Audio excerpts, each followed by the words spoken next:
जय जय रघुवीर समर्थ। आदौ रामतपोवनादिगमनं हत्वा मृगकाञ्चनं वैदेहीहरणं जटायुमरणं सुग्रीवसम्भाषणं वालीनिर्दलनं समुद्रतरणं लङ्कापुरीदाहनं पश्चात् रावणकुम्भकर्णहननम् एतद्धि रामायणम्। आवाज येतो का पाठीमागे? आवाज येतो? श्रीरामचंद्रा करुणा समुद्रा ध्यातो तुझी राजसयोगमुद्रा नेत्री नये रे तुझ वीण निद्रा कैवेशसी बदला सुभद्रा मनोजवं मारुततुल्यवेगं जितेन्द्रियं बुद्धिमतां वरिष्ठं वातात्मजं वानरयूथमुख्यं श्रीरामदूतं शरणं प्रपद्ये। जय जय रघुवीर समर्थ महारुद्र हनुमान की जय। मला आवाज येते असं वाटतं पुढे येतोय ना, आवाज येतोय सगळ्यांना वाढवते मला जरा वाटते म्हणजे असं म्हणजे पाठीमागं जाणार नाही नंतर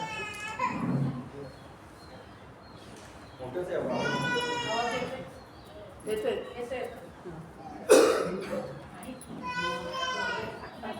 अरण्यकांडाला सुरुवात झालेली आहे आणि काल आपण बघितलं की शूर्पणखेचा अपमान झालेला आहे, नाक कान कापून तिला पाठवून दिलेलं आहे आणि त्यामुळे ती संतापलेली आहे आणि अशी ती अपमान झालेली, संतापलेली, क्रोधित झालेली, कारण प्रचंड तिचा पराभव आहे। ही दोन मानवपुत्र, ज्याला यकष्टित मानवपुत्र म्हणावे असे हे, आणि ही राक्षसी आणि तिचा अपमान झालेला आहे आणि तिची अशा पद्धतीने तिला पाठवून दिलेलं आहे। संतापले आणि ती तिच्या भावांकडे गेलेली आहे। तिचे भाऊ, जे चुलत भाऊ खरं आणि दूषण, हे तिचे दोन चुलत भाऊ आहेत। त्या परिसराचं रक्षण करण्यासाठी म्हणून हे खरं आणि दूषण हे त्या परिसरामध्ये राहिलेले होते।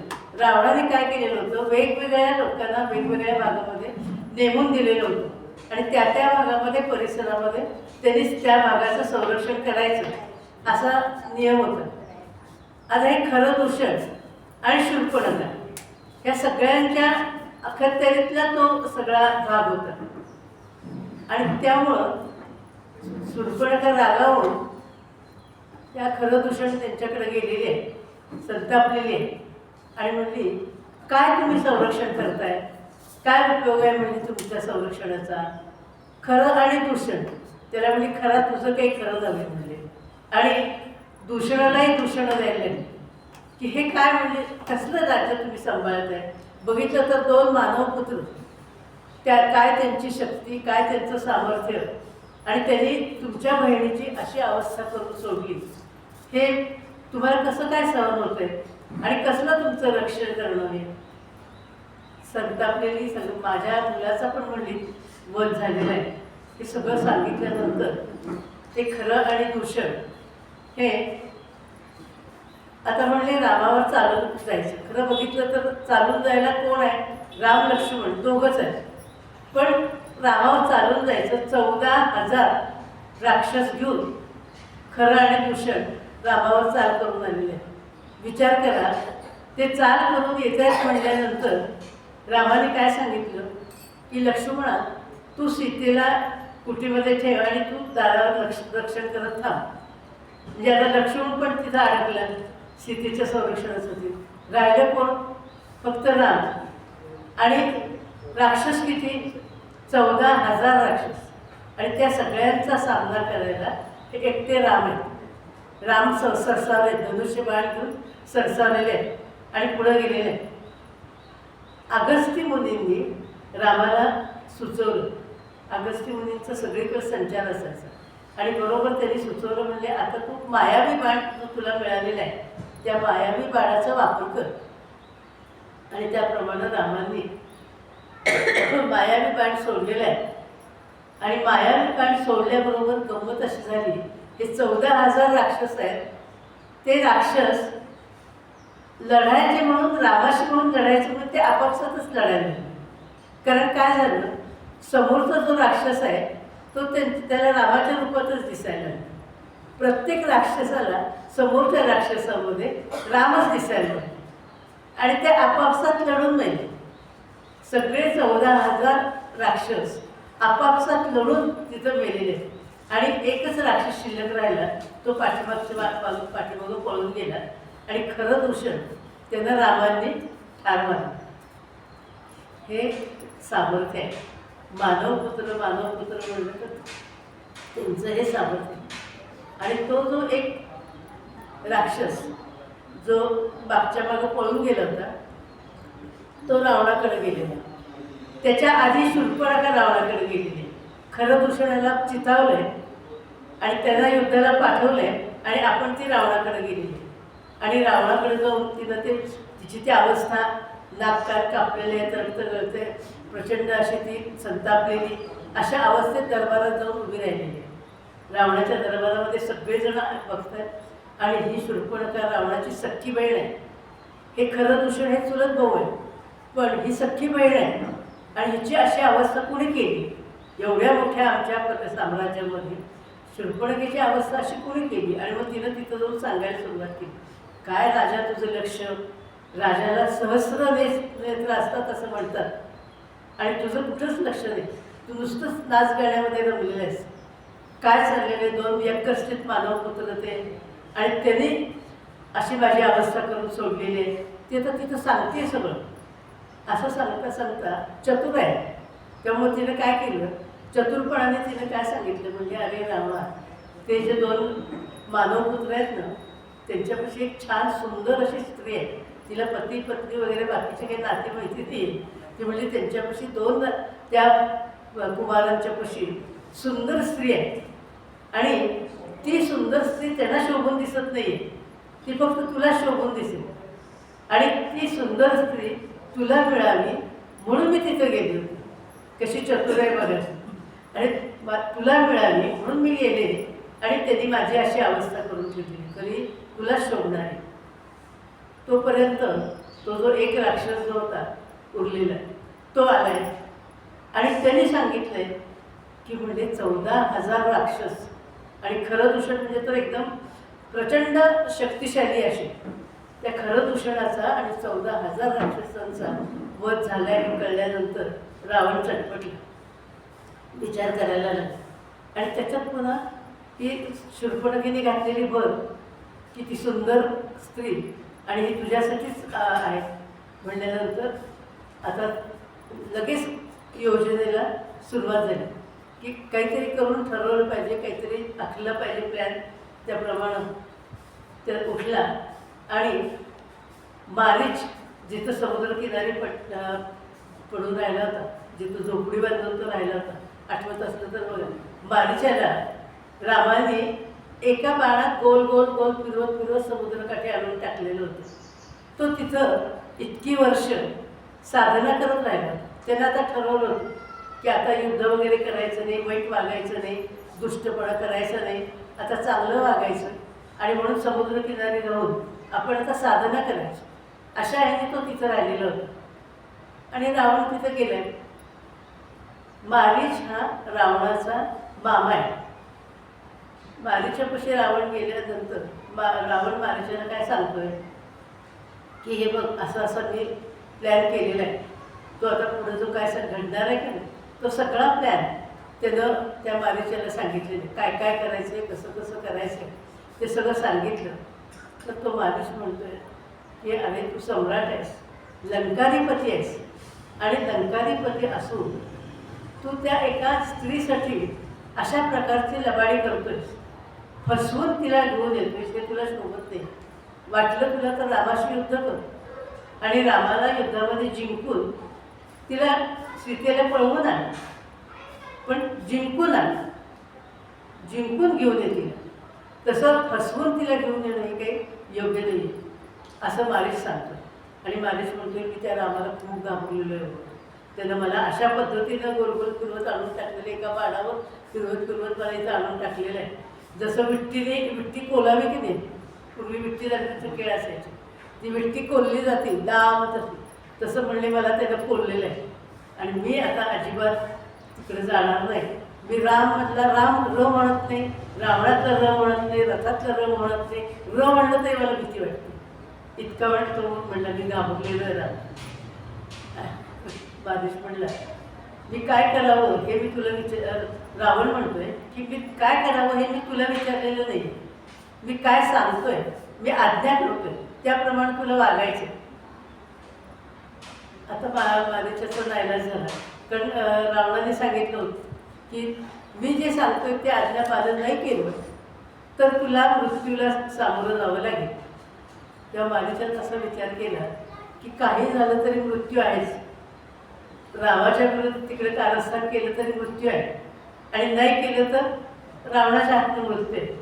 तो राक्षस आहे, पण तरीसुद्धा तो विचार काय करतोय की या रावणाच्या हातनं मरण्यापेक्षा रामाच्या हातनं मृत्यू आलेला चांगला, मुक्ती तरी मिळेल. राक्षसाला सुद्धा हे कळतंय, आणि म्हणून तो म्हणला ठीक आहे, म्हणलं तू म्हणशील तसं करायला काही हरकत नाही, म्हणून ते ठरलं. आणि मग प्लॅन तयार झाला.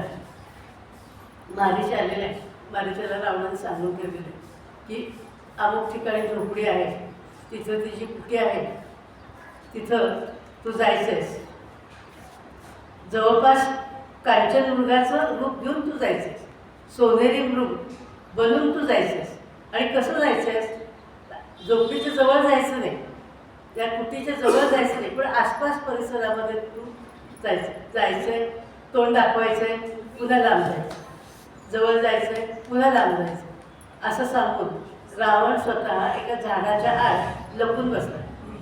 आणि हा कांचन मृग हा तिथं राम बाहेर अंगणामध्ये बसलेले होते. हा कांचन मृग आला, त्यानं तोंड दाखवलं, पुन्हा निघून गेला. तोपर्यंत सीतासुद्धा तिथं फुलं तोडत होती. सीतेनेही बघितलं की तो असा मृग मी कधी बघितलाच नाही. असा कांचन मृग, इतका सोनेरी मृग, इतके माझ्या इथं ते येतात, पण इतकी हरणं, इतकी पारसं येतात, पण असा हरिण, असा पारस मी बघितलंच नाही. त्यामुळे तिनं रामांच्या पाठीमुळं हट्ट केली की काय सुंदर हे आहे, देखणं आहे, तुम्ही मला तो पाहिजेच, त्याला मारून तरी आणा, नाही तर तसंच घेऊन ये, असं सांगितलेलं. बनणारे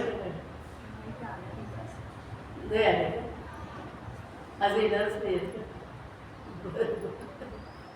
नाही तर ते तरी तयार केलं तर का पुढे नाही ना बाकीचं म्हणणार.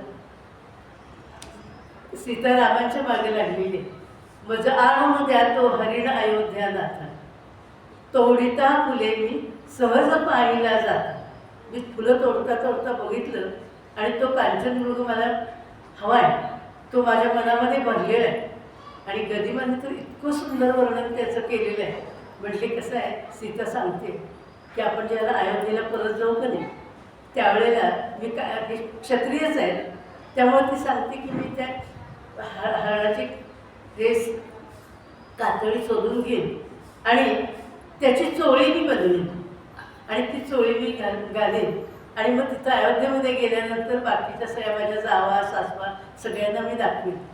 गदिमाने स्त्री सुलभ अशा भावना त्यातनं व्यक्त केलेल्या आहेत की तिथं असून सुद्धा तिला असं वाटतंय की त्यांना दाखवलं की केवढं माझं मी वनात जाऊन सुद्धा केवढं छान मला वैभव मिळालं हे दाखवण्यासाठी गदिमाने छान वर्णन केलं.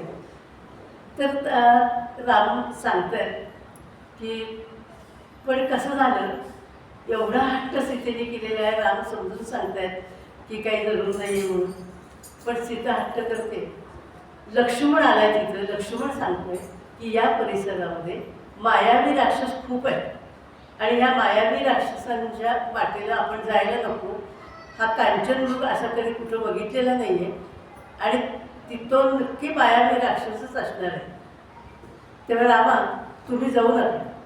पण रामांना असं वाटलं की आपण ह्या सीतेला म्हणजे वनामध्ये घेऊन आलो, आणि आल्यापासून संबंध आत्तापर्यंतच्या इतक्या काळ गेला, तिची आपण काहीच हौस पूर्ण केली नाही. कंदमुळं खायची, कुठंतरी राहायचं, सगळ्या हालापेष्टा कष्ट सगळं आत्तापर्यंत तिने कधीही आपल्याला काही मागितलं नाही.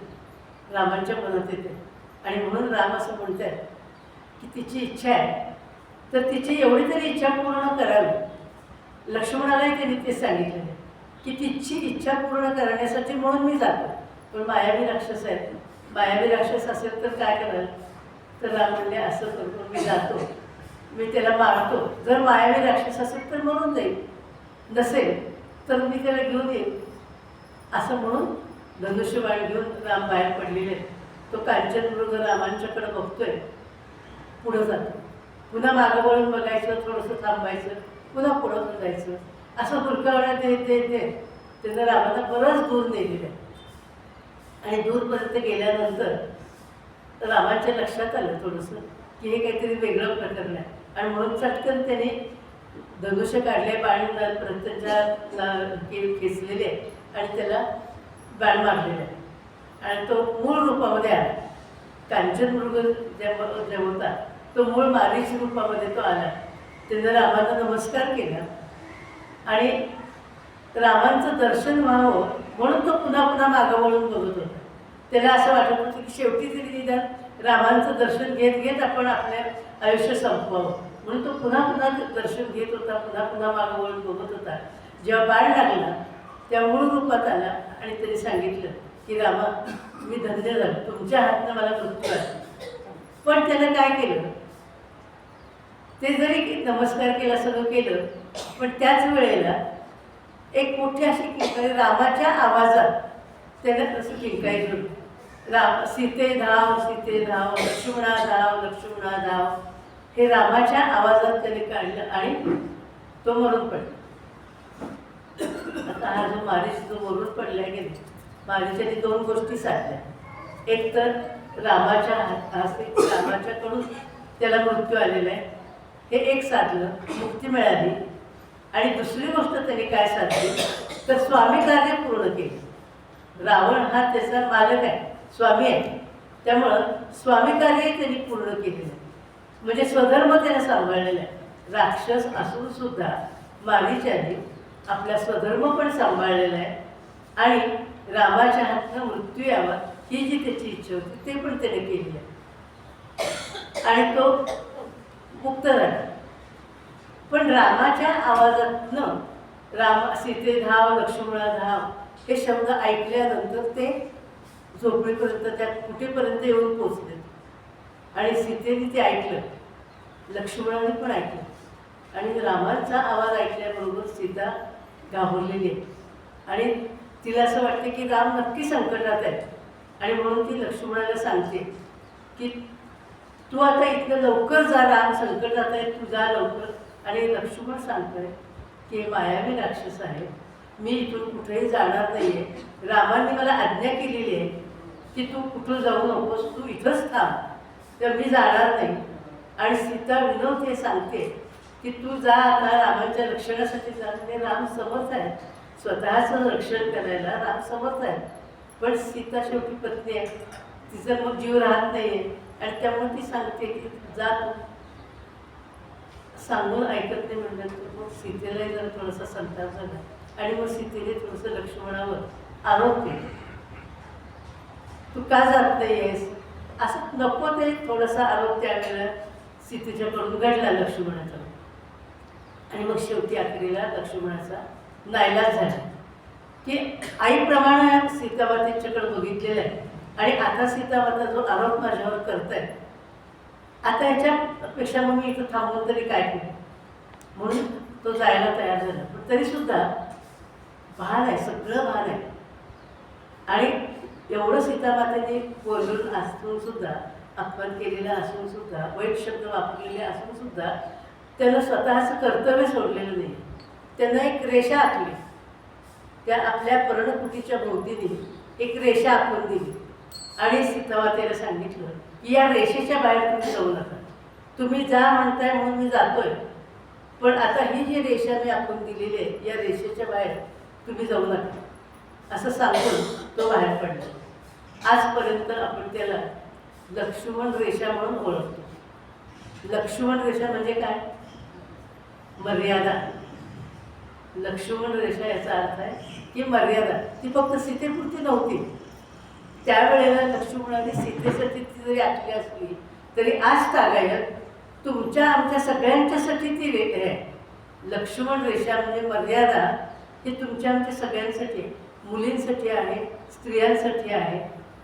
जर का मर्यादा ओलांडली तर त्याचे फळं तुम्हाला भोगायला पाहिजेत, त्या कर्माची फळं तुम्हाला भोगायला पाहिजे. म्हणून ही लक्ष्मण रेषा अगदी पुरुषांना सुद्धा जर तुम्ही मर्यादा ओलांड आपल्या संस्कृतीने, भारतीय संस्कृतीने काही मर्यादा घालून दिलेल्या आहेत आणि शास्त्राने त्या मर्यादा सांगितलेल्या आहेत. या शास्त्राने सांगितलेल्या मर्यादा आता काय मर्यादा सांगून दिल्यात, काय मर्यादा घालून दिल्यात हे मी सांगण्याचं काही गरज नाही. प्रत्येकाला हे माहिती आहे की प्रत्येक स्त्रीला, प्रत्येक पुरुषाला काही मर्यादा घालून दिलेल्या आहेत. ह्या मर्यादा जर ओलांडल्या तर त्याची फळं भोगावीच लागतात. स्त्रिया कदाचित थोड्याशा हळूवार आहेत, मृदू आहेत, त्यामुळं कदाचित त्या मर्यादा सांभाळतील.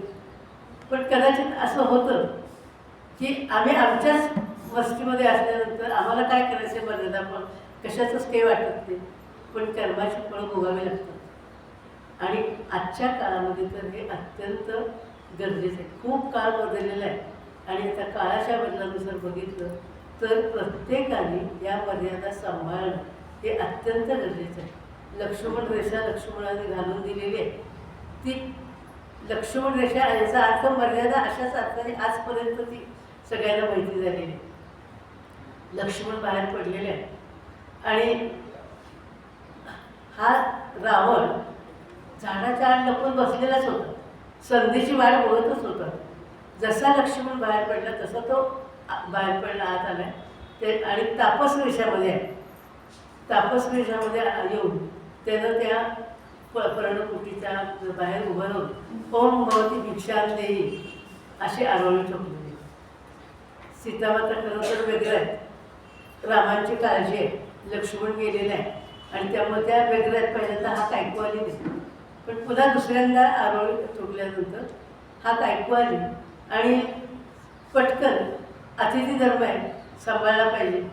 मिळाल्यानंतर थोडीशी फळं, तिथं काय असणार आहे ना, पर्णकुटीमध्ये भिक्षा म्हणजे काय, थोडीशी फळं आणि पाणी असं घेतलं आणि त्या पुढं आलेलं. पण रेषेच्या आत उभं राहायचं आहे. लक्ष्मणाने सांगितलेले रेषा ओलांडू नका म्हणून सीताबाई रेषेच्या आत आहेत आणि रावण ह्या रेषेच्या बाहेर आहे. सीताबाई आल्याबरोबर त्यानं थोडंसं पुढं यायचा प्रयत्न केला. थोडं पुढं यायचा प्रयत्न केल्याबरोबर संपूर्ण त्या रेषेच्या भोवती त्याला प्रचंड असा ज्वाळा दिसायला लागला आणि त्या ज्वाळा दिसायला लागल्यावरून मागं सरकला आणि मागं सरकून उभा राहिला. आणि सीता माता म्हणतात की ही भिक्षा तुम्ही स्वीकारावी. तो म्हणला मी काय अस्पृश्य नाही आहे, मी दशग्रंथी ब्राह्मण आहे, इतक्या दुरून दिलेली भिक्षा मी घेणार नाही. कारण तो पुढे जाऊ शकत नव्हता, रेषा ओलांडून प्रचंड ज्वाळा जरा दिसत होते, आग दिसत होती, त्यामुळे सीताबाईने बाहेर आल्याशिवाय तो काही करू शकत नव्हता. आणि म्हणून त्यानं सांगितलं की मी अस्पृश्य, अशा पद्धतीने अस्पृश्य नाही आहे, मी दशग्रंथी ब्राह्मण आहे आणि अशी इतक्या दुरून दिलेली भिक्षा मी काही घेणार नाही, मी चालणार. सीताबाई शेवटी पतिव्रत आहे, रामांची काळजी आहे आणि आता अतिथी विमुख जात आहेत हे पण सहन होईना आणि त्यामुळं शेवटी विचार केला आणि पुढं आला.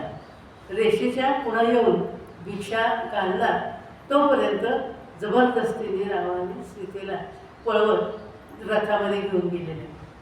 अत्यंत आपल्याला ही विलक्षण अशी त्रासदायक वाटणारी अशी घटना आहे, मनाला वेदना देणारी अशीही घटना आहे.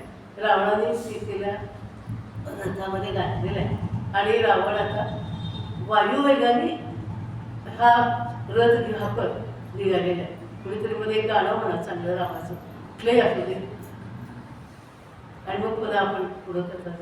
ही हा जो प्रसंग आहे ना तो सांगताना नेहमी अत्यंत मानसिक क्लेश होता. रामाचं गाणं कुठलंही म्हण.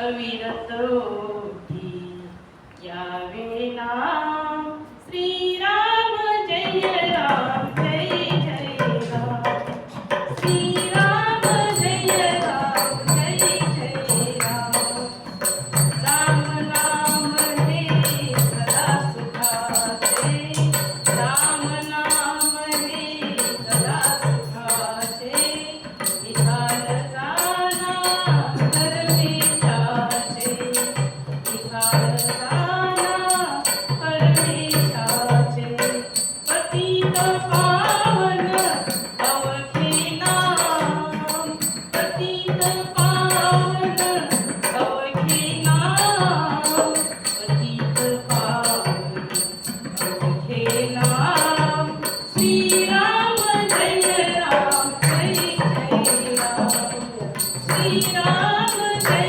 राम जय जय राम जानकीची जणू जीवन ज्योती जानकीची जणू जीवन ज्योती प्रभु रामाची कोमल मूर्ती प्रभु रामाची कोमल मूर्ती मंगल दर्शन तुलनी राम मंगल दर्शन तुलनी राम मंगल दर्शन तुलनी राम श्रीराम जय राम जय जय राम श्रीराम जय राम जय जय राम पंचप्राण हे पवन सुताचे राम जणू निश्वास दयांचे राम जणू निश्वास दयांचे तनु संजीवन सुंदर धाम तनु संजीवन सुंदर धाम श्रीराम जय राम जय जय राम श्रीराम जय राम जय जय राम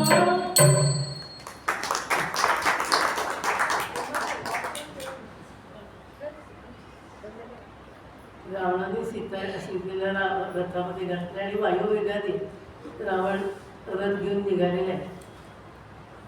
सीतेला लक्षात आलं होतं. बाहेर आल्यानंतर धोका काय आहे आतापर्यंत धोका कळला नव्हता.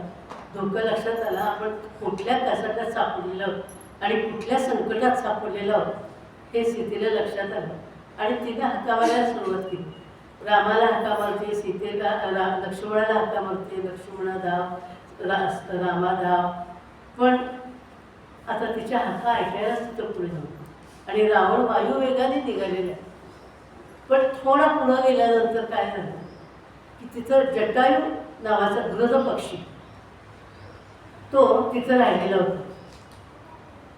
तो रामांच्या मदतीसाठी म्हणून त्या परिसरामध्ये तो राहिलेला होता आणि त्यावेळेस त्यांना जेव्हा ही सीतेच्या हाका ऐकल्या तेव्हा जटायू पक्षाच्या लक्षात आलं की हे काय आहे रावण आणि सीता हे सगळं त्याला एका क्षणात त्याच्या लक्षात आलं की रावण सीतेला घेऊन पळवून निघालेला आहे. म्हणल्याबरोबर वास्तविक पाहता तो मृद पक्षी हा वृद्ध झालेला होता. पण एकदम त्याच्या अंगामध्ये तो संचार आला शक्तीचा आणि त्यानं जोरात रथावर झेप घेतली आणि त्याचं आणि रावणाचं घनघोर युद्ध झालं तिथं. वास्तविक पाहता रावण शस्त्रधारी आहे आणि जटायूपाशी काही शस्त्र नाही. तो वृद्ध आहे पण त्यांना शक्ती एकवटून स्वारी केलेली आहे. त्याच्या ताकदीनं त्यानं रथाचे घोडे मारले. पुन्हा जो सारथी होता त्यालाही मारून टाकले आणि रथ जो आहे तो रथसुद्धा सगळा त्याने मोडून टाकला, विस्कळीत करून टाकलं. इतकं त्यानं एकट्यानं त्याच्या ताकदीनं रावणाच्या हातात शस्त्र याच्या हातात शस्त्र नाही आहे पण तरीसुद्धा अत्यंत रामावरच्या प्रेमापोटी शक्तीनिशी त्यानं हा असा युद्ध केलेलं लढलेलं आहे आणि इतका लढलेला आहे आणि रावण कपटी आहे. आता जटायू आपल्याला आवडत नाहीये हे लक्षात आल्यानंतर रावणाने युक्ती काय केली, म्हणजे तुझं मरण कशात आहे, रामाची शपथ आहे तुला खरं सांग तुझं मरण कशात आहे. रामाची शपथ घातलेली आहे आणि मरण कशात आहे विचारलेलं आहे. जटायू खरं बोलला, म्हणलं माझं मरण पंखामध्ये आहे. जटायूने रावणालाही विचारलं तुझं मरण कशात आहे. रावण खोटं बोलला, कारण तो कपटीच आहे, राक्षसच आहे तो. त्यानं काय सांगितलं, माझ्या पायाच्या अंगठ्यामध्ये माझं मरण आहे. पायाच्या अंगठ्यामध्ये मरण आहे म्हटल्याबरोबर जटायूनं झेप घेतली आणि पायाच्या अंगठ्याकडे झेप घेतली. रावणाला तेच पाहिजे होतं आणि त्यानं जटायूचे पंख छाटून टाकले. घनघोर युद्ध दोघांच्या मध्ये झालं. प्रचंड ताकदीने जटायू लढलेला आहे. जटायू हा दशरथ राजाच्या काळचा त्याचा मित्र म्हणवलेला आहे बरं का. म्हणजे हा गृह पक्षी आहे पण दशरथ राजाचा तो मित्र म्हणवलेला आहे. म्हणजे त्या काळामध्ये ह्या लोकांनी अशा सगळ्यांशी मैत्री केलेली आहे, फक्त माणसांशीच नव्हे तर अशा पक्ष्यांशी प्राण्यांशी सुद्धा त्यांनी मैत्री केलेली आहे आणि त्या प्रेमाने तो लढलेला आहे. दशरथावरच्या रामावरच्या प्रेमाने तो लढलेला आहे. घटना कशी आहे बघा की जटायूला त्यातनं काही फायदा होणार नाही आहे त्याला माहिती होतं. रावणासारख्या बलाढ्य अशा ताकदीशी आपल्याला लढायचं आहे हे माहिती होतं आणि तरीसुद्धा सीतेचे प्राण वाचवण्यासाठी, एका स्त्रीचे प्राण वाचवण्यासाठी, अब्रू रक्षणासाठी म्हणून जटायू लढलेला आहे.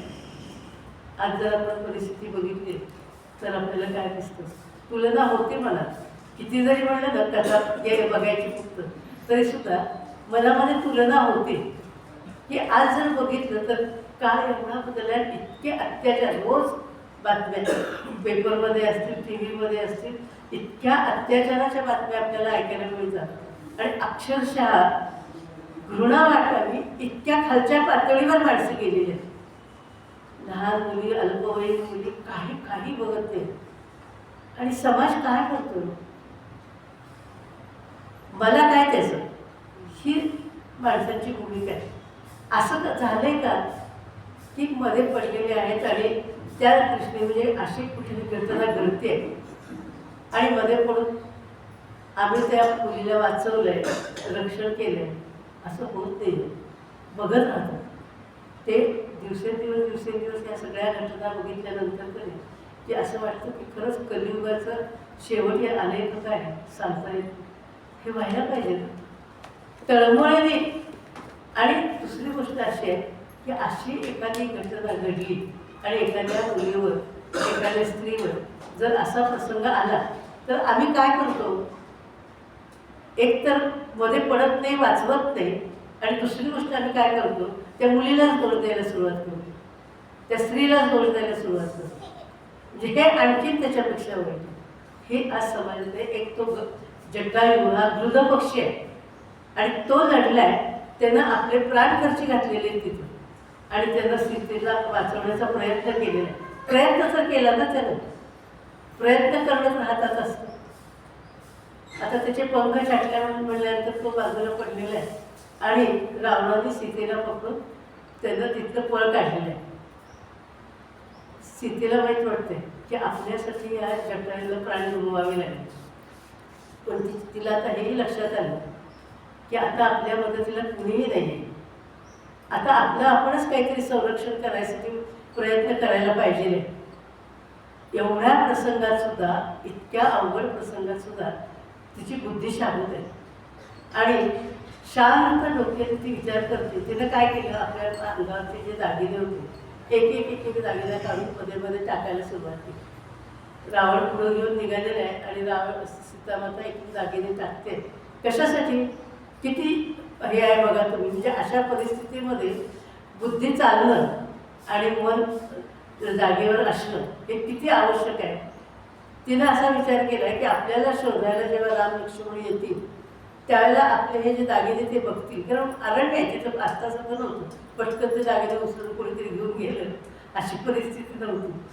जेव्हा शोधायला येतील त्याला हे दागिने बघतील आणि त्यांना लक्षात येईल की या मार्गाने नेलेलं आहे. कुणी नेले काय नेले काहीच माहिती नाही आहे, ते सगळं शोधायचं. पण तिनं तिच्या परीनं असा उपाय केला. असं जात असताना ऋषमुख पर्वत लागला आणि त्या ऋषमुख पर्वतावर काही वानर बसलेले होते. तिघं चौघजण वानर तिथे बसलेले होते. तिने ते बघितलं आणि जे काय उरलेले दागिने होते आपले ते दागिने आपल्या साडीचा पदर काढला, त्याच्यात ते बांधले, ती कुरचुंडी तयार केली आणि ती तिनं वरून खाली टाकली. ती बरोबर त्या वानरांच्या पुढ्यात पडली.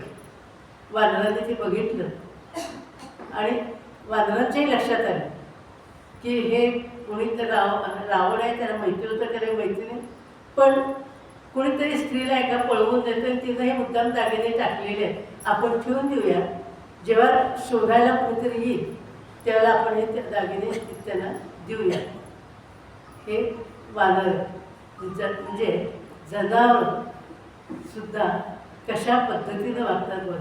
त्यांनी त्या दागिने ठेवून दिलेले आणि खरंच पुढं त्यांनी ते दिलेले आहेत रावणाला. आता रावण लंकेमध्ये घेऊन आलेलं आहे सीतामाईने. घेऊन आल्यानंतर तिचं पराक्रमाचं वर्णन करायला सुरुवात केली. मी किती पराक्रमी आहे, मी कसा पराक्रम आहे, माझा पराक्रम केवढा, तो पराक्रमाचं वर्णन करतोय. वास्तविक सीता आता अशा या महाबलाढ्य अशा त्या लंकाधिपतीच्या कचाट्यात सापडलेली आहे. भयंकर दुष्ट अशा प्रकारचा तो राक्षस, त्याच्या कचाट्यात ती सापडलेली आहे.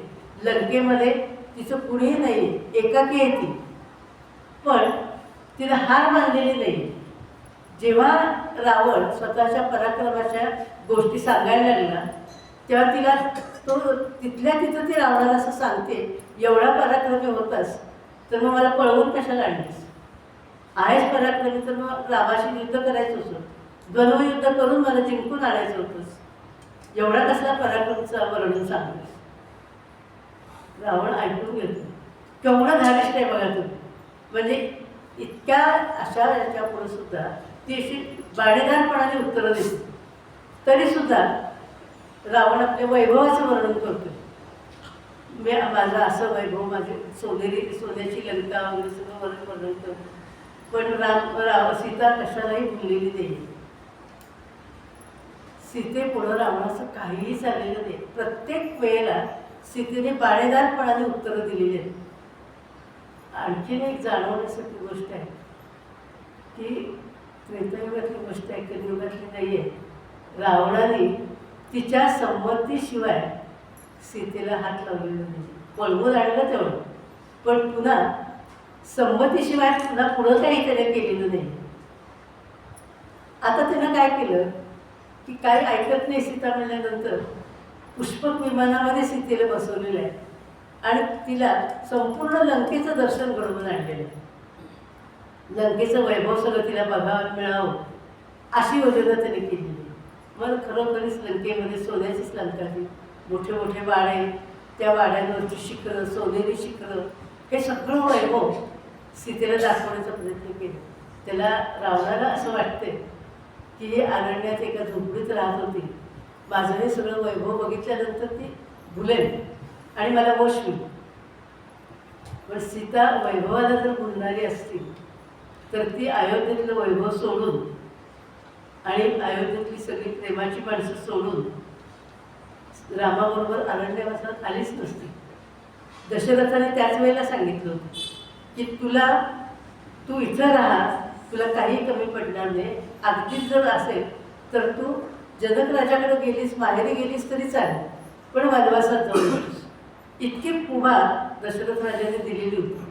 पण तरीसुद्धा सगळी मायेची माणसं सोडून, सगळं वैभव सोडून पतिव्रता धर्म सांभाळण्यासाठी ती अरण्यात आलेली आहे. ती रावणाच्या वैभवाला कशाला बोललो, काहीच प्रश्न नव्हता. सीता अजिबात ऐकत नाही, वश होत नाही म्हणल्यानंतर रावण संतापला आणि काय आता पुढं काय करायचं. शेवटी ती नाईलाज झाला आणि म्हणून सीतेला अशोक वनामध्ये ठेवायचं ठरवलं. तिला अशोक वनात ठेवायचं तिच्या रक्षणासाठी आणि तिच्यावर नजर ठेवण्यासाठी त्रिजटा नावाची राक्षसी तिला सांगितलेलं आहे, तू हिच्यावर नजर ठेव. त्या अशोकवनाच्या भोवती सगळ्या राक्षसिणींना ठेवलेलं आणि त्याच्या भोवती परत राक्षस उभे केलेले आणि त्या राक्षसिणींना सांगितलेलं आहे 1 महिन्याची मुदत देतो. 1 महिन्याच्या आत सीतेचं मतपरिवर्तन झालं पाहिजे, सीता मला वश झाली पाहिजे. नाही झाली तर तिला मारून तिची खांडोळी करून माझ्या पुढे आणून टाक. हे सीतेच्या देखत सांगितलेलं आहे. सीतेच्या देखत सांगितले की जर नाही वश झाली तर तिचा मृत्यू आहे. पण सीता घाबरणारी नव्हतीच, मृत्यूलाही घाबरणारी नव्हती. त्या विजेतेच्या आधाराने ती होती राहिलेली आहे. आता बघा, हा सगळा प्रसंग घडला आहे. अशोक वनामध्ये तिला आणून ठेवलेली आहे. तिथे तिला खायला प्यायला काय मिळते, वस्त्र विस्त्र काय काय तिच्यापाशी आहे, अरण्यात आहे आणि तिथं तिची व्यवस्था काय आहे. तर तिची व्यवस्था काय झालेली आहे ती थोडंसं आधीचा जो एक प्रसंग आहे तो काल आपल्याला सांगायचा राहिलेला आहे की चित्रकूट पर्वतावरनं बाहेर पडल्यानंतर त्या अरण्यामध्ये जायच्या आधी, पंचवटीला जायच्या आधी राम लक्ष्मण सीता अत्री ऋषींच्या आश्रमामध्ये गेलेले होते. ते काल आपला तो एक भाग राहिला होता. त्या अत्री आणि अनसूया यांच्या आश्रमामध्ये हे तिघजण गेलेले होते आणि दोघांनी तिघांचं स्वागत चांगलं केलेलं होतं. अनसूया म्हणजे कुणाची असूया नाही वाटणार अशी, असूया म्हणजे द्वेष, कुणाचाही द्वेष न करणारी, कुणाची असूया न करणारी ती अनसूया. आणि अत्री म्हणजे सर्वांशी मैत्री, दत्तात्रेयांचे माता पिता. अनसूयेचा अधिकार फार मोठा होता. तिचा अधिकार इतका मोठा होता असं सांगतात की सूर्याला उगवण्यापासून मावळण्यापासून ती थांबू शकत होती. याचा अर्थ काय की वेळ प्रसंगी ती सूर्याला सुद्धा आज्ञा करू शकत होती, एवढा तिचा अधिकार होता. आणि दुष्काळाच्या काळामध्ये तिनं त्या आश्रमाच्या परिसरामध्ये शेतजमीन, भात शेती तिथं केली होती. तिने अनसूयेने परिसरामध्ये भात शेती केलेली होती आणि 10 गावं तिनं जगवलेली होती. दुष्काळाच्या एवढी ती सामर्थ्य होती. अत्री ऋषींचं सामर्थ्य फार मोठं होतं. असे हे दोघंजण तिथं आश्रमात हे तिघजण आलेले आहेत आणि अनसूयेला सीतेविषयी अतिशय प्रेम आहे. पतिव्रता धर्म काय असतो हा अनसूयेचा अनुभव आहे. तिच्या पतिव्रतेच्या तेजाला देवसुद्धा घाबरत होते. अनसूयेच्या पतिव्रत्याच्या तेजाला देवसुद्धा घाबरत होते. आपल्या कथा सगळ्यांना दत्त जयंतीची माहिती आहे. अनसूयेची परीक्षा कशी बघितली होती देवांची, कथा माहिती आहे सगळ्यांना.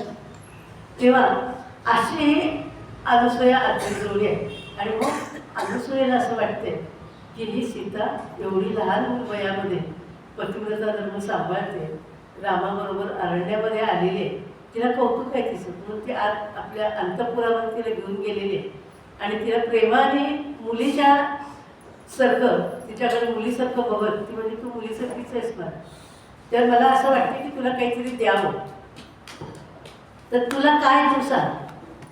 बघा हे संवाद जे आहेत ना फार सुंदर असतं, ते फार महत्त्वाचे असतं. हे मुद्दाम मी आत्ता का घेतलं, जे अरण्यकांडातलं ते प्रसंग आहेत ना ते डोक्याला त्रास देतं, म्हणून मी आता मुद्दाम हे मध्ये घेतलेलं आहे की अनसूया सीतेला विचारते की तुला मी काय देऊ.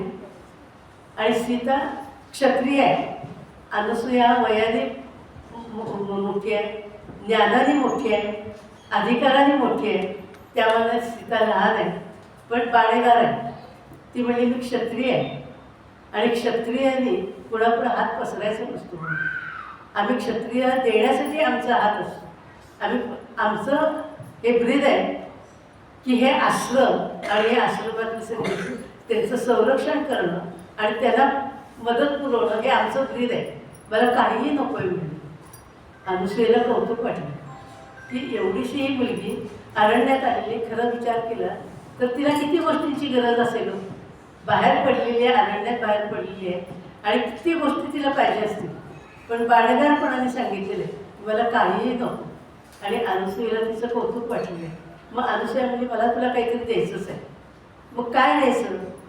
तर अनुसूयेने सीतेला एक उटी, अक्षय उटी नावाची होती, ती तिनं तिच्या अंगाला लावलेली. अनुसूयेने अक्षय उटी म्हणजे ती इतकी परिणामकारक आहे अशी उटी तिच्या अंगाला लावलेली आहे. आणि एक अक्षय माला तिच्या गळ्यात घातलेली आहे. आणि आपल्या जवळचं पवित्र वस्त्र तिने सीतेला दिलेलं आहे. काही दागिने तिला दिले आणि दागिने देऊन तिची ओटी भरली आहे आणि आशीर्वाद दिला तिला. पतिव्रता धर्म तिच्यापाशी होताच, पण तरी आणखी तिला समजून सांगितलेलं आहे. असा हा प्रसंग मध्ये घडलेला आहे. आणि आता सीता अशोक वनामध्ये येऊन राहिलेली आहे. अशा वेळेला तिला ही जी अक्षय उटी, अक्षय माला जे आहे की नाही, त्याचा जो परिणाम आहे तो तिला मध्ये उपयोगाला येणार आहे. कशासाठी होती ती अक्षय उटी? तर ही अक्षय उटी लावल्यानंतर तिला तहान लागणार नाही. कितीतरी काळ तिला तहान लागणार नाही. अन्नाशिवाय ती जगू शकेल. तिला भूक लागणार नाही आणि तिचं वस्त्र मलिन होणार नाही. त्यासाठी ते वस्त्र, पवित्र वस्त्र अनुसूयेने दिलेलं होतं. हे ऋषी आहेत की नाही, हे असं सहाय्य करत होतं. त्यांच्यापाशी फार मोठं काही देण्यासारखं जरी नसलं ना, तर हे जे देणं होतं ना त्यांचं, ते एवढं देणं महत्त्वाचं होतं. आणि ते अनुसूयेने दिलेलं आहे. त्याचा आत्ता तिला उपयोग होतो. अशोक वनामध्ये ती एकटी राहिलेली. आपण बघितलेलं आहे चित्र टी व्हीवरच्या ह्याच्यामध्ये. तिच्या हातामध्ये नेहमी एक काडी असायची, गवताची काडी. एका जागेला ती बसलेली आहे कायमची, असं आपल्याला चित्र दिलेलं आहे. तर मनामध्ये असं सहज येतच की नाही प्रश्न की काय केलं असेल एवढे दिवस त्या वनामध्ये ती राहिलेली आहे, काय केलं असेल? तर ते अक्षय वस्त्र, ते अक्षय उटी, अक्षय माला याने तिचं संरक्षण केलं होतं. आता इकडं राम लक्ष्मण, आपण आता कुठपर्यंत आलो होतो ह्या कथानकामध्ये? तर लक्ष्मण गेलेला आहे आणि सीतेला रावणाने पळवून नेलेलं आहे. आता काय झाले? रामाने मारीचाला मारलं आणि राम परत येत आहेत. मारीचाला चवध करून राम परत येत आहेत आणि लक्ष्मण तिथं आलेलं आहे रामांच्याकडे. लक्ष्मणाला बघितल्याबरोबर राम विचारत आहेत, तू का आलास? मी तुला सांगितलं होतं ना तू सीतेपाशी थांब म्हणून. लक्ष्मणाची कशी अवस्था झाली म्हणून की घरातनं हाकललंय म्हणून तू इकडं आलाय आणि तू इथं का आलास म्हणून राम विचारतो. दोघांचाही लक्ष्मणावर विश्वास आहे, प्रेम आहे, पण तरीसुद्धा परिस्थितीच अशी आली आहे की त्या परिस्थितीमुळं एकमेकांमध्ये अशा प्रकारचं वितुष्ट यायला लागली. पण लक्ष्मण खरं म्हणायला गेलं तर कशी अवस्था झाली आहे, हल्लीच्या भाषेत बोलायचं झालं तर लक्ष्मणाचं सँडविच झालं. इकडं सीतेने जायलाच लावलं, वाटेल ते आरोप करून त्याला पाठवले आणि राम असं म्हणते तू केवढी मोठी चूक केलीस, आज्ञापालन तू केलेलं नाहीस. वास्तविक पुत्र तुझं कर्तव्य आहे आज्ञापालन. मी तुला सांगितलं होतं इथं हलायचं नाही, पण तू बाहेर पडलेस. पण लक्ष्मणाचं वैशिष्ट्य असं आहे, इतका शीघ्रकोपी असून सुद्धा आता तो शांत आहे ना. त्यानं उलट उत्तरं दिलेली नाही आहेत रामाला. हे शिकायचं की एरवी तो कुठं चिरतोय, कुणावर रागवतोय, अन्याय असेल तिथं तू रागवतोय. पण रामांच्यावर श्रद्धा आहे. रामांनी अशा प्रकारचं विचारल्यानंतर रामांवर रागवलेलं नाही, उलट उत्तर दिलेलं नाही. सीतेनेच मला असं म्हटलं, असं बोललं आणि मला पाठवलं असंही काही सांगितलं नाही. उलट एवढंच म्हटलं की चुकलं माझं. हे शक्य आहे का बघा? तुम्ही प्रसंग डोळ्यापुढं आणा आणि अशा वेळेला माणसाला हे शक्य आहे का बघा की एवढा अपमान झाला आहे आणि तरीसुद्धा शांतपणाने माझं चुकलं म्हटलं आहे. आणि मग दोघंजणं राम आणि लक्ष्मण आपल्या कुटीकडे आलेले. कुटीकडे आल्यानंतर सीता नाही आहे. सगळीकडे शोधलं, सीता कुठंच दिसत नाही. लक्षात आलं की काय घडलं असं, केवढा मोठा धोका होता हे लक्षात आलं. शोधायला सुरुवात केली सगळीकडं. मग विलाप करतायत राम, झाडांना मिठ्या मारतायत, जे आपण पहिल्या दिवशी बघितलं होतं की जे अध्यात्म रामायणामध्ये वर्णन केलेलं आहे तसंच आहे. राम झाडांना मिठी मारतायत, सीतेला बघितलं का विचारतायत, विलाप करतायत. नेमकं त्याच वेळेला आकाशमार्गाने शंकर आणि पार्वती निघालेले होते. ते अध्यात्म रामायणामध्ये इथं अध्यात्म रामायण केलेलं आहे. त्या अध्यात्म रामायणामध्ये जी पहिल्या दिवशी मी सांगितलं ते की पार्वती आणि शंकराचा संवाद, ते विमानाने निघालेले आहेत, पुष्पक विमानामधून दोघं, आणि खाली इकडं राम झाडांना मिठ्या मारून विलाप करतायत, सीते सीते सीते म्हणून हाका मारतायत. आणि पार्वती पाहतात शंकराला विचारते, काय आहे तुमचे राम? ब्रह्म ब्रह्म म्हणतात, परब्रह्म परमात्मा म्हणतात, निर्गुण निराकार म्हणून त्यांच्याकडे बघतात, आणि काय हे विलाप करतायत, हे कष्ट होत आहेत, रडतायत, हे कसले तुमचे राम? हा संवाद तिथं चाललेला आहे. आणि त्यावेळेला ती जी मी कथा सांगितली की अध्यात्म रामायणामध्ये ही जी कथा आली की राम शंकर पार्वतीचा संवाद, आणि मग पार्वती मातेने सांगितलं मी परीक्षा घेते. तो झाला आपला पहिल्या दिवशी सांगून झालं की मी परीक्षा घेणार आहे रामाची, आणि त्याप्रमाणे रामाची परीक्षा त्यांनी पार्वती मातेने घेतली. हा पुढचा सगळा संवाद तो अध्यात्म रामायणामध्ये त्यांनी सांगितलेला आहे. असं आता चाललेलं आहे. हे राम लक्ष्मण सीतेला शोधत शोधत शोधत बरोबर जिथं जटायू पडलेला होता तिथं ते आलेले आहेत. आणि जटायू अखेरच्या घटका बसतोय, रामाची वाट बघतोय. तो रामाच्या भेटीसाठी म्हणून त्यानं प्राण साठवून ठेवलेले. आणि रामाला बघितल्याबरोबर जटायू सांगतोय की मी तुमची वाट बघत होतो, तुम्ही भेटावं, तुम्हाला नमस्कार करावा म्हणून मी प्राण साठवून ठेवलेले. राम बघताय सगळं झालं, जटायू सगळं सांगतो. गदिमाने जे वर्णन केले की नाही ते वर्णन त्या गाण्यातलं ऐकताना अक्षरशः असं अंतःकरणाला घरं पडावेत असं इतकं प्रामाणिकपणाने जटायू सांगतोय की मी असा लढलो, मी असं केलं, मी अशा पद्धतीनं रावणाशी लढलो. त्या गदिमाच्या गाण्यामध्ये सगळं वर्णन, आणि ते सुधीर फडकेने त्या छान पद्धतीने म्हटलेले ना ते शब्दशे कानामध्ये येऊन की प्रामाणिक किती असावं, सत्यवचनी किती असावं, श्रद्धा किती असावी, की रामा तुमचं कार्य करण्यासाठी म्हणून मी किती कशा पद्धतीनं लढलो हे प्रामाणिकपणाने शेवटच्या घटका मोजत असताना जटायू रामाला सांगतोय. आणि त्याच वेळेला ते सांगतोय की रावण सीतेला घेऊन अशा मार्गे ह्या मार्गाने तो गेलेला आहे म्हणून मार्ग दाखवला. आणि जटायू सांगतोय की मला आता तुमच्याकडं बघत तुम्हाला अंतःकरणात साठवत मला आता शेवटची घटना साधायची, मला आता मृत्यू तुमच्या देखत यायला पाहिजे. रामा तुम्ही मला जवळ घ्या. तो जटायू पक्षी एवढा मोठा प्रचंड प्राणी तो, आणि रामा तुम्ही मला जवळ घ्या, तुमच्याकडं बघत बघत मला प्राण सोडायचे. काय निष्ठा आहे, काय श्रद्धा आहे, हे खरंच जाणून घेण्याच्या सगळ्या गोष्टी आहेत बरं. आणि रामसुद्धा आपल्या वडिलांसमान असलेला हा जटायू पक्षी एवढा प्रचंड अशा प्रकारचा तो त्यांनी जटायूला अशा पद्धतीने जवळ घेतलेलं आहे, अशा पद्धतीनं त्याला आलिंगन दिलेलं आहे की जटायू आणि राम समोरासमोर दिसतील. आणि जटायूला जवळ घेऊन जटायूने रामांच्याकडे बघत बघत प्राण सोडलेले आणि राम तिथं थांबलेले. रामाला खरं तर पुढं जायचं आहे, पण जटायूला आता अंत्यसंस्कार जटायूचे केल्याशिवाय पुढं जायचं नाही. आणि म्हणून राम जटायूचे सगळे अंत्यसंस्कार करतात, त्याला हे देतात, शेवटचं तीर्थ हे देतात, आणि मग पुढं चालतात. प्रत्येक वेळेला आपल्याला रामाचं हे लक्षात येतं की कुठंही कर्तव्याला ते चुकलेले नाही. कितीही अवघड परिस्थिती असू दे, इतके विलाप करणारे राम, झाडाला मिठ्या मारणारे राम आता सीतेच्या शोधामध्ये बाहेर पडलेले आहेत, पण कर्तव्याला चुकलेले नाही आहेत, थांबलेत तिथं. जटायूला त्याच्या इच्छे पूर्ण करून दिलेली आहे आणि त्याचा अंत्यसंस्कार केलेला आहे. आणि मग आता ते पुढे निघालेले आहेत. पुढं शोधत शोधत शोधत पुढं निघालेले आहेत.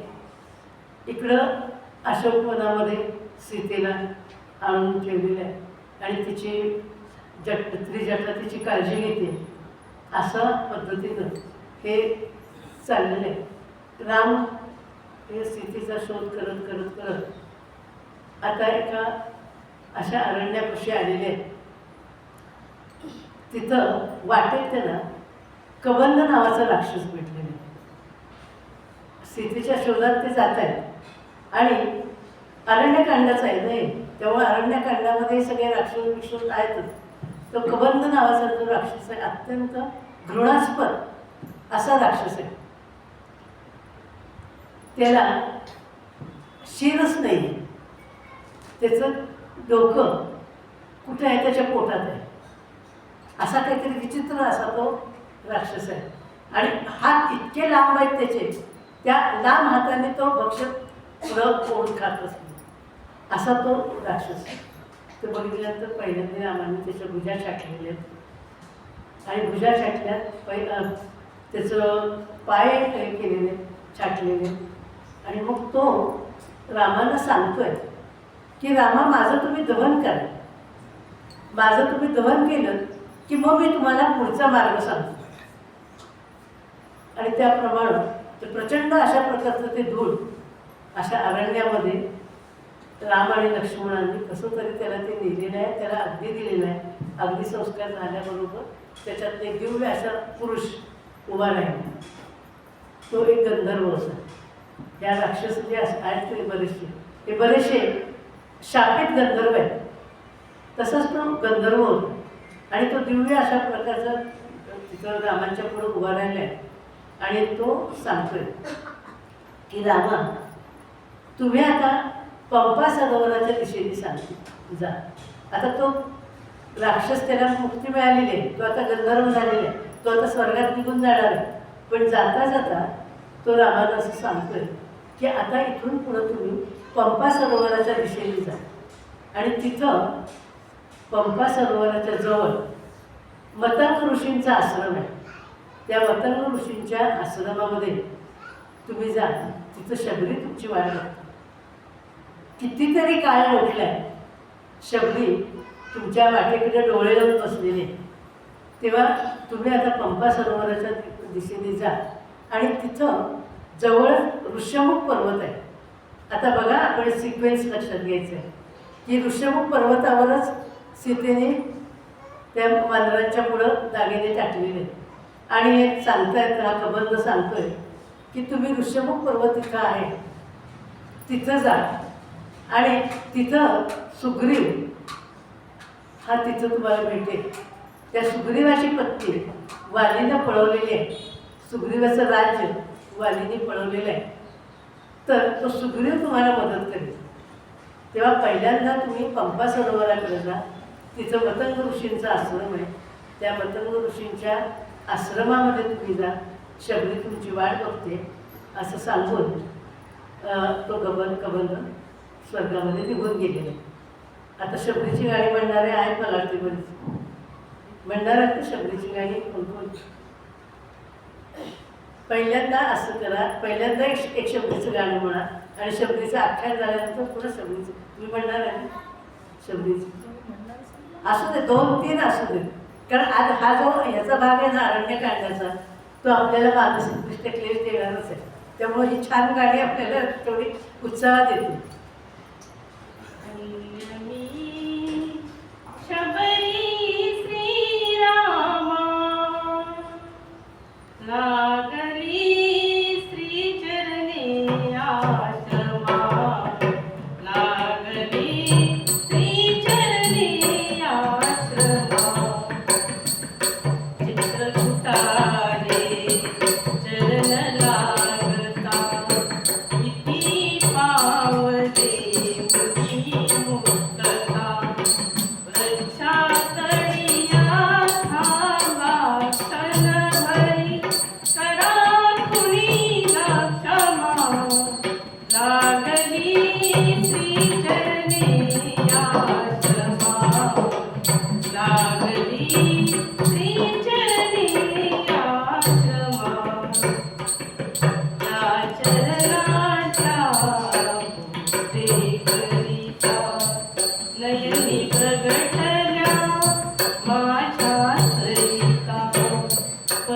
शालन करा विस्मरा प्रवासातल्या रमा लागली श्री चरणी आश्रमा लागली श्री चरणी आश्रमा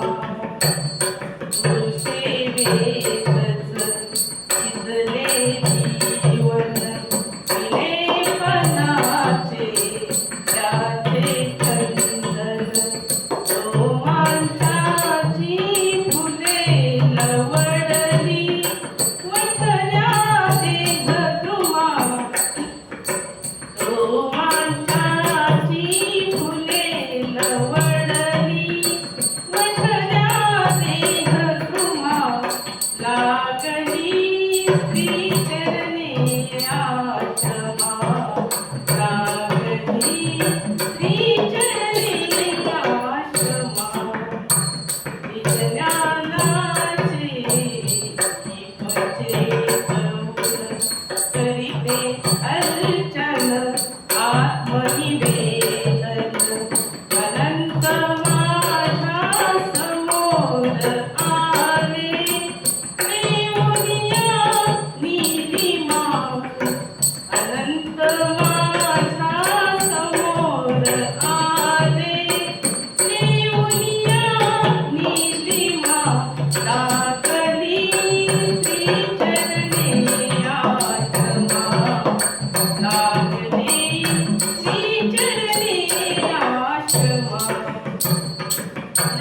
नैवेद्यापन काय देऊ मी प्रसाद म्हणून काय ठेवू मी आज चकोरा घरी पातली मुकेशनी पौर्णिमा आज चकोरा घरी पातली मुकेशनी पौर्णिमा लागली श्री चरणी आश्रमा लागली श्री चरणी आश्रमा सेवा देवा कंदमुळेनी पक्व मधुरशी पदरी फळेनी वनवेदीने काय मागले वनवेदीने काय मागले याहून कल्पद्रुमा लागली श्री चरणी आश्रमा लागली श्री चरणी आश्रमा देखलाची नव्हे देवा मीच साखीला स्वये गोडवा गोड देवरी पुढे ठेविली हसवा दशरथिमा लागली श्री चरणी आश्रमा लागली श्री चरणी आश्रमा सौमित्री चंदित देशती अभिमंत्रित धी नवेत उष्टी यावदनी तर नित्यनांदतो यावदनी तर नित्यनांदतो वेदांचा मधुरिमा लागली श्री चरणी आश्रमा लागली श्री चरणी आश्रमा संयमी शबरी श्रीरामा लागली श्री चरणी आश्रमा लागली श्री चरणी आश्रमा शेवटी आख्यान झाल्यावर आख्यान झाल्यावर चालेल ना? म्हणजे मग शबरीचं आख्यान झालं की आणखी एक शबरीचं गाणं होतं. आता ही शबरी ही कोण होती? ह्या मतंग ऋषींच्या आश्रमामध्ये ती वाट बघते म्हणून सांगितलं होतं. तर ही शबरी कोण आहे? कितीतरी काळ ती रामाची वाट बघते. ती एक आदिवासी भिल्ल समाजामधली आहे आणि पूर्वजन्मामध्ये ती महाराणी होती. अशीच आदिवासी समाजामध्येच पण ती महाराणी होती. पण तिला भक्तीची ओढ आहे. पूर्वजन्मामध्ये जे तिचं ते घराणं जे होतं ते जे घराणं आहे ते धार्मिक आहे. पण त्या धार्मिकतेमध्ये कर्मकांडावर जास्त भर होता आणि हिला भक्तीची ओढ होती. तिची भक्तीची जी भूक होती ती तिची भक्तीची भूक तिथं भागत नव्हती आणि तिच्या मनाची चलबिचल होत होती, तडफड होत होती. आणि शेवटी अखेरीला तिनं प्रयाग क्षेत्री देहत्याग केली आणि देहत्याग केल्यानंतर नंतरच्या जन्मामध्ये ती आता भिल्ल याच्यामध्ये जन्माला आली, भिल्ल समाजामध्ये. पण भिल्ल समाजामध्ये सुद्धा त्यांचा जो राजा आहे त्या राजाच्या पोटी ती जन्माला आलेली आहे. म्हणजे भिल्ल समाज जरी असला तरी ती लाडाकोडात वाढलेली आहे, चांगल्या घरात राहिलेली आहे. पण तो भिल्ल समाज जो आहे, आदिवासी समाज आहे, त्यांच्याकडं लहान वयामध्ये लग्न ठरवलेलं आहे. त्याप्रमाणे ह्या शबरीचं लग्न लहान वयामध्ये ठरवलेलं होतं. आणि आता लग्न उद्या आहे म्हटल्यानंतर त्या परिसरामध्ये त्या भिल्ल समाज सगळं आहे त्या परिसरामध्ये शेळ्या आणि बकऱ्या बांधून ठेवलेल्या होत्या. खूप शेळ्या बकऱ्या बांधून ठेवलेल्या होत्या. आणि ही मुलगी जिचं उद्या लग्न आहे ती आपल्या आईला विचारते की ह्या एवढ्या शेळ्या बकऱ्या इथं कशासाठी आणल्या? त्या इतक्या ओरडत आहेत, आकांताने त्या ओरडत आहेत, कशासाठी त्या बांधलेल्या आहेत? तर ती मुलगी, अगं तुझं उद्या लग्न आहे आणि आपल्या जात बांधवांना मेजवानी द्यावी लागते आणि म्हणून त्यांना इथं बांधलेलं आहे.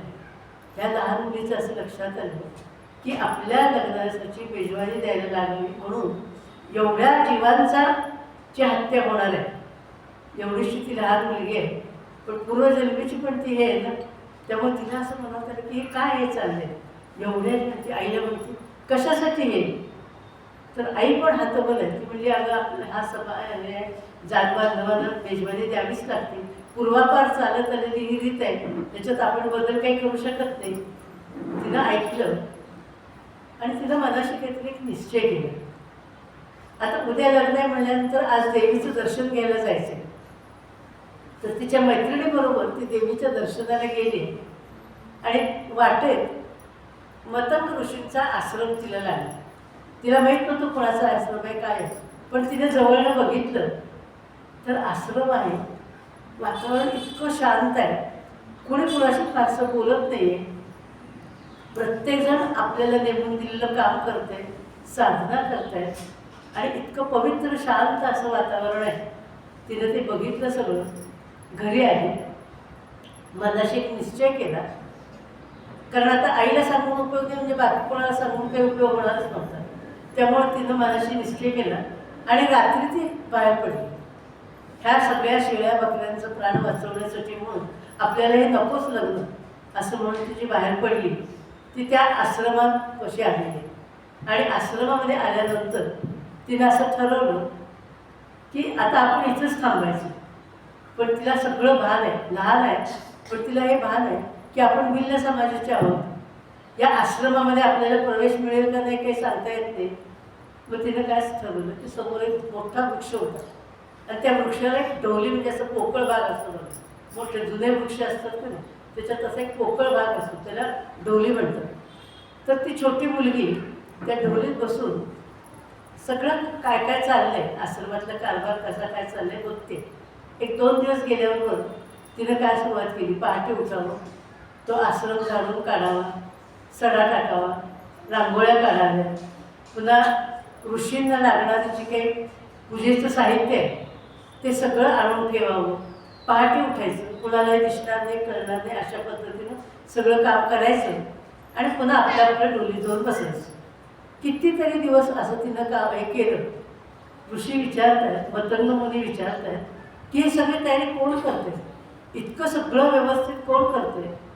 सगळे म्हणले आम्हाला काही माहिती नाही कोण करते काय, पण सगळं होतंय खरं व्यवस्थित.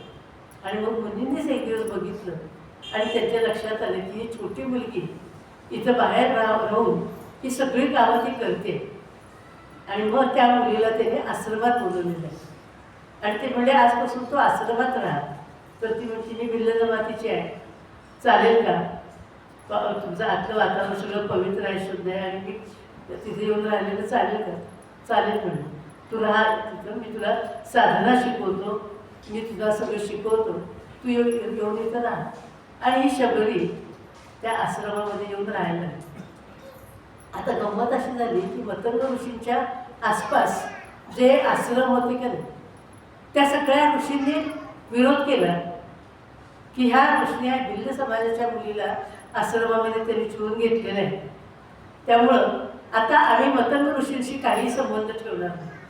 आणि म्हणून सगळेजण त्या परिसरातनं आपापलं निघून गेले. मतंग ऋषी एकटेच राहिले, त्यांच्याशी सगळ्यांनी संबंध तोडले. पण मतंग ऋषीने त्या काळामध्ये सुद्धा ही क्रांती केली नाही की कुणी माझ्याबरोबर नसलं तरी चालेल, ही मुलगी इतकी प्रामाणिक आहे, तिला ओढ आहे, तर तिच्यासाठी म्हणून मी हे धाडस करायला तयार. आणि त्या शबरीला त्यांनी सगळं शिकवलेलं आहे, साधना तिच्याकडनं करून घेतलेली आहे, कितीतरी मध्ये काळ गेलेला आहे, तिला आत्मदर्शन झालेलं आहे. अत्यंत छान पवित्र वातावरणामध्ये ही शबरी वाढते, ऋषींच्या सहवासामध्ये ती वाढते. बराच काळ गेला आणि आता त्याची आध्यात्मिक प्रगती पण चांगली झालेली आहे.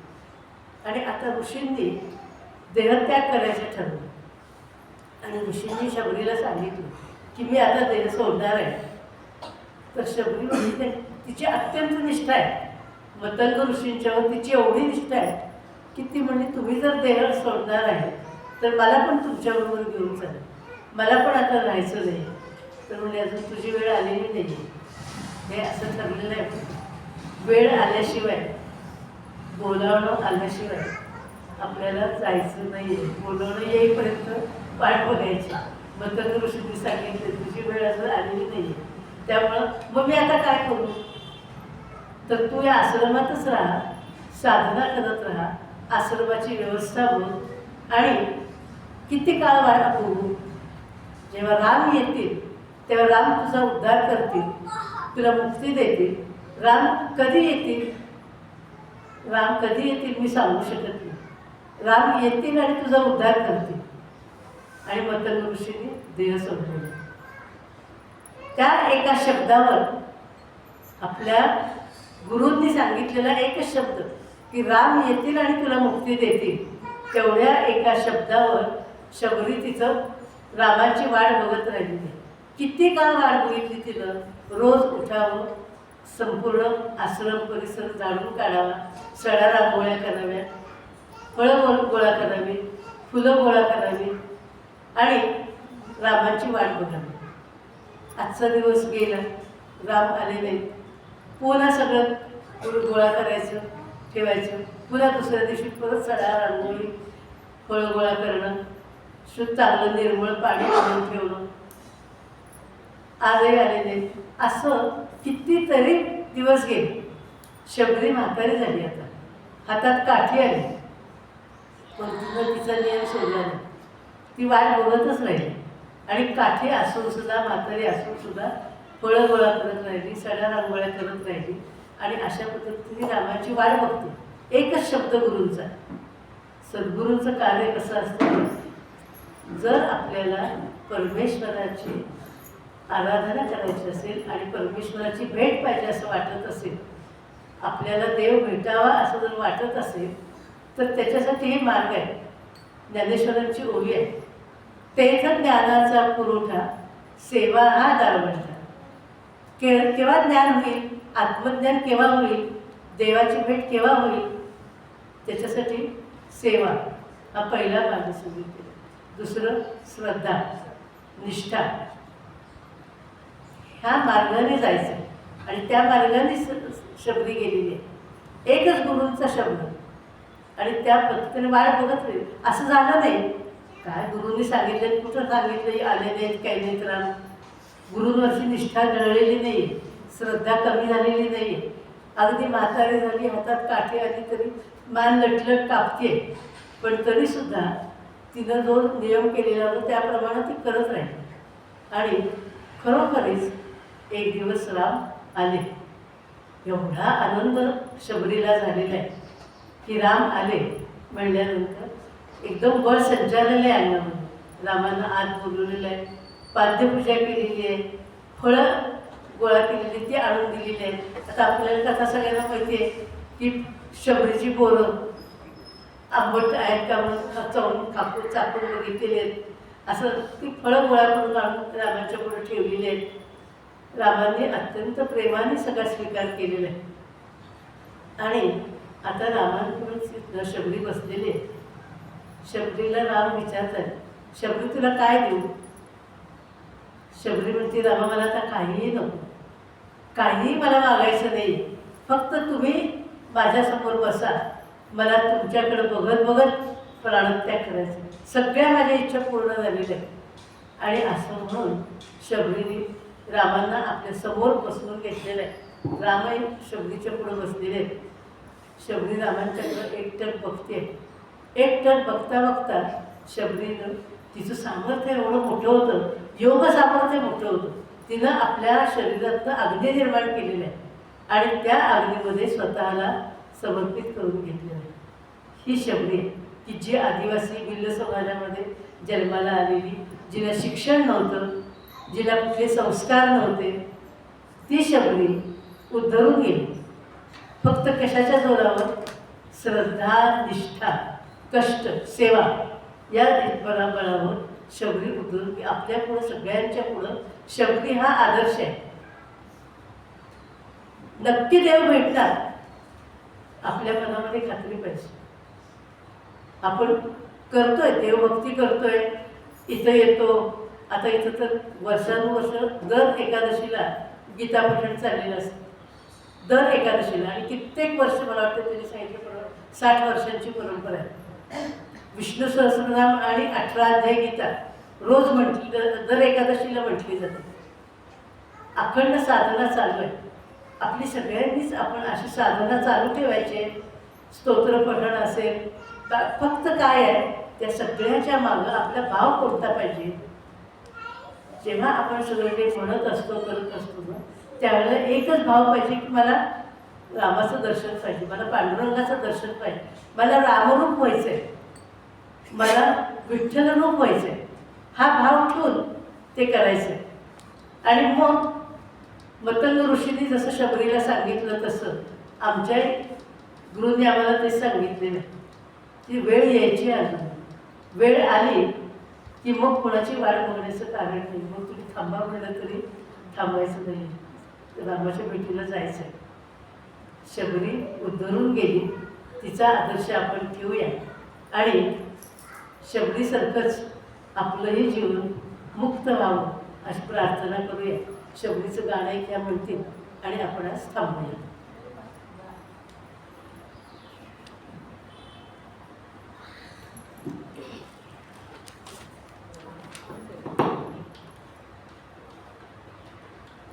रामा रघुनंदना, रामा रघुनंदना, आश्रमातया कधी येशील, आश्रमातया कधी येशील, रामा रघुनंदना, रामा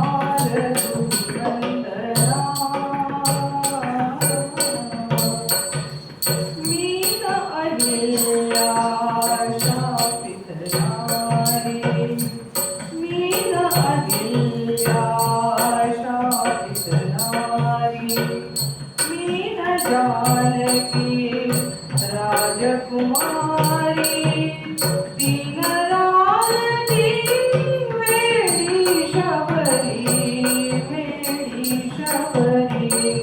तुझ्या पदांचे अखंड चिंतन, तुझ्या पदांचे अखंड चिंतन ही माझी साधना. रामा रघुनंदना रामा रघुनंदना पतित पावना श्री रघुनाथा एकदास ये जाता जाता पाहिन पूजिन टेकिन माझा पाहिन पूजिन टेकिन माझा तोच स्वर्ग मज तिथे प्रिया तोच स्वर्ग मज तिथेच येईल पुढेपणा जीवना रामा रघुनंदना